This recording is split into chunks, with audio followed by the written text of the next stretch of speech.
Sampay balikat. Ayan. Ano nga ba yung ibig kong sabihin doon? So, panoorin mo ang ating video. Tapusin mo, syempre, para malaman mo.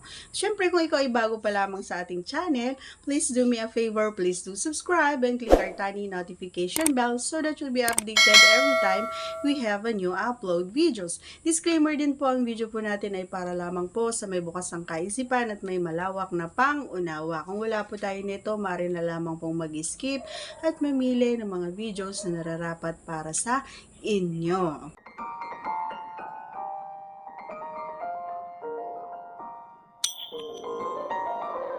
Okay.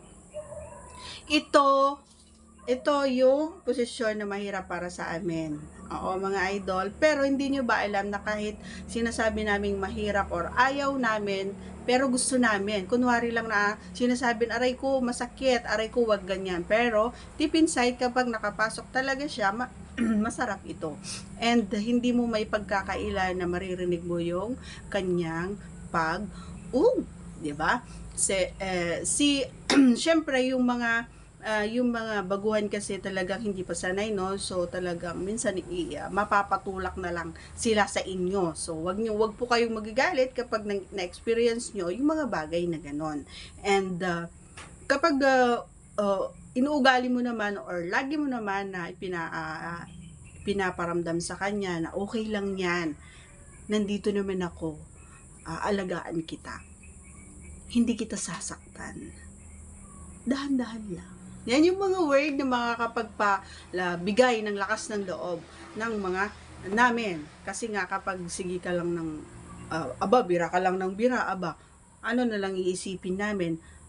Kung ako yun, iisipin ko, ito, gusto lang bira ng bira, pero hindi man lang iniisip yung nararamdaman ko, di ba? Di ba niyo naisip na mahirap na posisyon ito? Nakakasakit ka, pare ko di ba? So, yun yung mga dapat na iniisip din nyo, no, mga boys. Hindi sige ka lang ng sige. Masarap ito yung sinasabi natin. Madalas na ginagawa ito, or hindi ko alam kung nagawa mo na rin ito. Nakatayo man, higaman or nakaupo man, madalas na ginagawa ito. And syempre, ito yung masasabi ko na hindi madaling gawin.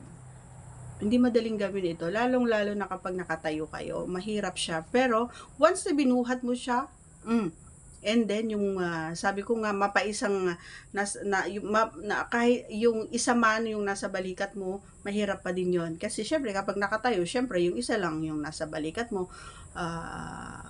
At hindi ito required na ginagawa, lalong-lalo na sa may mga edad na katulad ko. Lalo na ngayon, 'di ba? Pero nung bata-bata pa tayo, kayang-kaya nating gawin 'yun, no? Yung nakatayo na may buhat factor pa. So napaka delikado kumbaga, lalo na kapag mabigat ka tapos magpapabuhat ka and then hindi kaya. Syempre konting bend kumbaga nung boy para magawa niya ng paraan para syempre kailangan ng strength, ng lakas. Hindi pwede yung lalampa-lampa. Okay? So, ito yung masasabi ko na masarap para sa akin na mahirap. Pero okay siya. Okay siya. So, try mo, subukan mo, wala namang mawawala.